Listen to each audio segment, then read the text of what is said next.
The kitchen in our Seattle suburb home hummed with the scent of sizzling bacon and brewing coffee, a ritual I cherished every Sunday morning. I flipped the strips in the pan, glancing at the clock, 10:15 a.m. My wife, Laura, was supposedly at her weekly yoga class, and our 4-year-old son, Liam, was napping upstairs after a lively morning at the park. The calm was shattered by the sharp chime of the doorbell. Wiping my hands on a dish towel, I assumed it was a neighbor or a late delivery. Instead, I opened the door to a man who looked like he'd stepped out of a corporate boardroom. Tall, sharp in a navy suit, dark hair slicked back, exuding a confidence that didn't belong on our quiet street. Michael Bennett? His voice was smooth, deliberate, with a hint of something unsettling. I nodded, instinctively stepping forward to block the doorway. I'm Daniel Harper. We need to talk about Laura. My stomach tightened, a cold knot forming. I'd seen the name Daniel on Laura's phone, late-night text she dismissed as just a client. But the way he said her name, with a possessive edge, made my grip on the towel tighten. Laura's at yoga, I said, forcing my voice to stay even. You can reach her there. Daniel didn't flinch. He pulled out his phone, tapped a few times, and held up the screen. She's not at yoga. She's at the Fairmont Hotel, Suite 412, like every Sunday for the past 10 months. My knees buckled slightly, but I caught myself on the doorframe. The screen showed a photo, Laura, my wife of 7 years, laughing with him at a rooftop bar, her hand resting on his. Another image loaded. Them strolling along Puget Sound, her head on his shoulder, the sunset painting in the glow that twisted my gut. Get out, I said, my voice low, trembling with rage and disbelief. Daniel pocketed his phone, his eyes steady. I thought I was the only one, Michael, until I found your name on her bank records, Liam's too, and this house. She bought my condo in Bellevue with your money. The smell of burning bacon snapped me back. I rushed to the stove, yanking the pan off the heat. The strips charred black, a fitting metaphor for the moment my world began to crumble. Daniel stepped inside, uninvited. As I tossed the ruined bacon into the sink, the acrid smoke stung my eyes, or maybe it was a sting of betrayal. Why are you here? I asked, staring at the blackened mess, unable to meet his gaze. He placed a thick manila envelope on the counter. Proof, he said, his tone almost sympathetic. Messages, receipts, bank transfers. All from your joint account to a condo in Bellevue. She told me it was her investment, but your name's on every dollar. Upstairs, Liam stirred his soft daddy, drifting down, grounding me into chaos. I wanted to scream, to throw Daniel out, but that small voice tethered me to reason. You need to leave, I said, my voice steadier now. Daniel hesitated, then added, she's planning to move in with me. Said you're too comfortable to notice her slipping away. The words hit like a punch. As he left, Liam's murmurs grew louder, pulling me upstairs. I scooped him up, his warm weight of comfort against the storm in my chest. In the living room, my eyes landed on our family photo. Laura's smile, once my anchor, now felt like a stranger's taunt. That evening, Laura breezed in at 6:30, her yoga bag slung over her shoulder, her hair damp as if fresh from a shower. Smells like you tried cooking, she teased, pecking my cheek. Her casual warmth felt like a lie. I forced a smile, my heart pounding. Bacon got away from me. I said, chopping carrots for dinner, the knife's rhythm keeping my anger in check. Liam's asleep? She asked, oblivious to the shift in my gaze. I nodded, then let the words slip. Fairmont Suite 412 must be nice this time of year. Her face froze, eyes darted into mine. What? She stammered, her hand tightening on the counter. Daniel Harper stopped by. I continued, setting the knife down. Brought photos, receipts, a whole story about a condo you bought with our money. Laura's lips parted, but no words came. Michael, I can explain, she started, her voice shaking. 10 months, Laura. I cut in, my voice sharp now. You used our savings for his place? Liam's cry broke the silence, a piercing reminder of what was at stake. I turned away, heading to comfort him, leaving Laura standing there, her excuses unraveling in the quiet kitchen. That night, after Liam was back asleep, I sat in the dim glow of my laptop. The envelope's contents spread across the desk. Messages between Laura and Daniel, hotel receipts, and bank statements showing $142,000 drained from our joint account over a year, funneled to a company called Pacific Crest Holdings. My chest tightened with each discovery. A folder labeled Future Plans held a draft separation agreement, dated for next month, and a spreadsheet detailing asset divisions, our home, our savings, Liam's college fund, all carved up like I was already gone. I copied everything to a USB drive, hiding it in my toolbox, the weight of betrayal settling heavier with each click. The next morning, I called Sarah Nguyen, an old college friend and divorce attorney in Tacoma. We met at a crowded diner, the clatter of plates and hum of conversation masking our words. I slid the USB across the table. "This is fraud," Sarah said, her eyes scanning the documents, her voice low but firm. "She's siphoning marital assets into a shell company. We need more bank statements, transfer records, anything showing where the money went." I leaned back, recalling Laura's evasive answers about our savings, the time I glimpsed a bank app on her phone, Cascade Trust, before she quickly closed it. "There's another account," I said. "I saw a notification once, something she didn't want me to see." Sarah nodded, her pen tapping the table. "That's our starting point. Give me those statements." I took Liam to my brother's, claiming I needed a day for work. Back home, Laura was at her job, a marketing gig she'd been vague about for months. I searched her desk, my hand shaking as I picked the lock on a drawer. Inside was a statement from Cascade Trust, monthly transfers matching her client meetings, each one a stab of confirmation. I slipped the paper into my jacket and left, my heart racing. Sarah called later that afternoon. "Pacific Crest is a shell," she said. "No office, no projects, just a P.O. box in Oregon. The condo's real, though, titled to Daniel Harper." My jaw clenched. Laura had shown me sketches of a retirement condo last year, claiming it was for our future. I believed her. Now I saw them for what they were, stock images from a real estate seminar, recycled to sell her lies. 2 days later, Sarah's forensic accountant uncovered $158,000 moved through 3 accounts, one linked to a woman named Rachel Klein. The name rang a bell.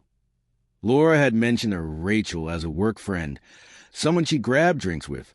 I texted Daniel, arranging to meet at a dimly lit coffee shop near Pike Place Market. He looked worn, his suit less crisp, shadows under his eyes.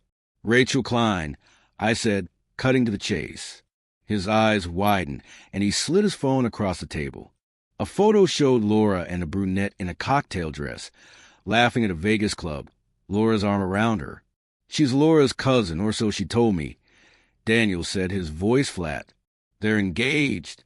Laura told her you're an ex who won't let go." The words hit like a tidal wave. Laura wasn't just cheating. She was orchestrating a network of deception, juggling multiple lives with our money. "Engaged!" I repeated, my voice hollow. Daniel nodded, showing another photo. Laura and Rachel at a jewelry store, a ring gleaming on Rachel's finger. "I found out last week," he said. She played us both. Anger and humiliation churned inside me, but resolve hardened too. "We need to stop her," I said. Daniel agreed, his jaw tight. "I'm not doing this for you," he said. "I want her lies exposed." We took our evidence to the FBI Seattle office. Agent Maria Torres, a no-nonsense woman in her 50s with sharp eyes, reviewed the files. "Pacific Crest, Cascade Ventures, Classic Shell Companies," she said, her fingers tracing the transfer logs.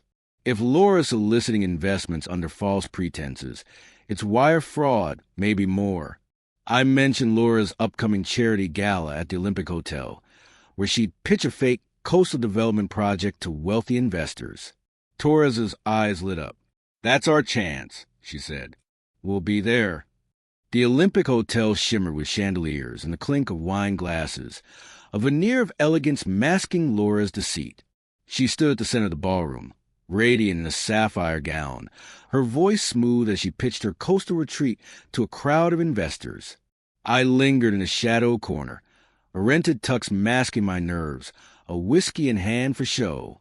Daniel sat at a side table, his phone's recording app open. Agent Torres, posing as a guest, blended into the crowd, her earpiece hidden, her hand near a concealed trigger device. Laura hadn't seen me yet, her focus on the investors, her charm a polished weapon. My heart pounded as I stepped forward, raising my glass. Laura Bennett, I said, my voice cutting through the jazz and chatter. Care to introduce me to your fiancé? The room fell silent, heads turning. Rachel, in a red dress, gasped, her hand flying to her mouth. Fiancé, she said, turning to Laura, whose face drained of color. I set my phone on the table, the screen displaying transfer logs from our joint account to Pacific Crest. Our savings funded your condo, Daniel's condo, and her lies, I said, nodding to Daniel, who stood, his presence a second blow. She played us all, me, you, and everyone here. Rachel's face crumpled.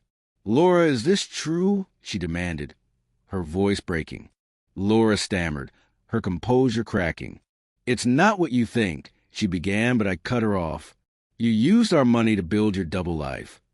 I said, my voice steady now. And you sold these people a fake dream. Torres signaled, and FBI agents move in, their plainclothes blending until they surrounded Laura. Laura Bennett, you're under arrest for wire fraud, embezzlement, and falsifying investment documents, Torres said. Laura tried to bolt, her heels slipping on the polished floor, but an agent caught her arm. Investors gasped. Phones raised to capture the scene, their murmurs turning to outrage. I met Laura's eyes, panic, not remorse, staring back. You don't get to control this anymore, I said, my voice calm but final. As agents cuffed her, Daniel approached, his face a mix of relief and exhaustion. Rachel, tears streaming, fled the room. The investors' outrage grew, demand for answers echoing as Laura was led away. Laura's arrest dominated local news. Seattle wife's double life exposed in gala takedown. Her shell companies collapsed, their accounts frozen. Sarah and I filed for full custody of Liam and reclaimed our house title, stripping Laura's name from it. At her arraignment, Laura sat stone-faced, her sapphire gown replaced by a gray jumpsuit, charged with fraud, embezzlement, and conspiracy.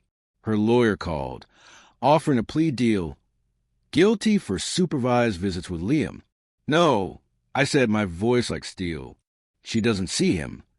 Sarah warned she might leak secrets to fight back. I laughed, cold and certain. Let her try. A month later, Daniel sent me a file that chilled me. In 2014, Laura, under the alias Claire Evans, had run a scam in Boise, bankrupting a widower named Thomas Reed. His daughter, Anna, had overdosed after losing everything, her suicide note blaming a trusted partner. I took the file to Torres, who expanded the investigation to other states. To protect Liam, we moved to a safe house in Olympia, a modest home under 24-hour FBI surveillance. I barely slept, every creak in the night setting me on edge. Laura's reach felt endless, her desperation a lurking threat. One night, a shadow moved outside, the silhouette sharp against the moonlight. I activated a tracker hidden in Liam's toy truck, a precaution Torres had insisted on. Laura's voice whispered through the window, low and menacing. Sign custody, Michael, or I take him. My blood ran cold, but I stayed calm, pressing the panic button under the kitchen counter. You'll never get him, I said, stepping between her and Liam's room. She smirked, holding a stack of forged papers. I have people waiting at the border. Floodlights blazed, and FBI agents stormed the house. Laura's accomplice, a hired thug, dropped his tools, caught mid-break-in. Agents tackled him as Laura screamed, her plan unraveling. The tracker in Liam's truck recorded every word, her threats now evidence. Torres appeared, nodding. "We've got her," she said. "Conspiracy to commit kidnapping." Laura's trial was swift. She received 18 years in federal prison without parole for 10 charges, including wire fraud, embezzlement, and attempted kidnapping. In court, she sat blankly, her charm extinguished, her gray uniform a stark contrast to the woman I'd once loved. Liam sat with my brother, clutching his toy truck, unaware of the stakes. I never met her eyes again. 3 weeks later, Daniel and I met at a quiet cafe in West Seattle. He was moving to Portland to help Anna Reed's family file a civil suit against Laura's estate. "It's not just for them," he said, handing me a letter Anna had written, never sent, detailing her betrayal. "It's for all of us," she hurt. I nodded, tucking the letter away. "You gave me the truth," I said. "That's enough." I started Beacon Solutions, a financial consulting firm helping fraud victims rebuild. My first client, a man scammed by his business partner, gripped my hand after I shared my story. "You showed me I'm not alone," he said. Liam and I settled into a small apartment near Lake Washington, its windows framing the water's calm. Every morning, I brewed coffee, played soft blues, music Laura had mocked, and watched Liam play in the park. I wore a pendant. My old wedding band melted down, a reminder of survival. One May afternoon, Liam tossed a frisbee, shouting, "Dad, can I fly?" I knelt, ruffling his hair. "You can do anything, buddy, as long as you're brave enough to try." The sky was clear, the lake sparkling, children's laughter mingling with the breeze. We were free, the weight of Laura's lies lifted. I whispered to myself, "We made it," a promise to Liam, to Anna, to every life Laura touched. My story wasn't just about betrayal. It was about reclaiming trust, protecting my son, and building a life stronger than the one she tried to destroy.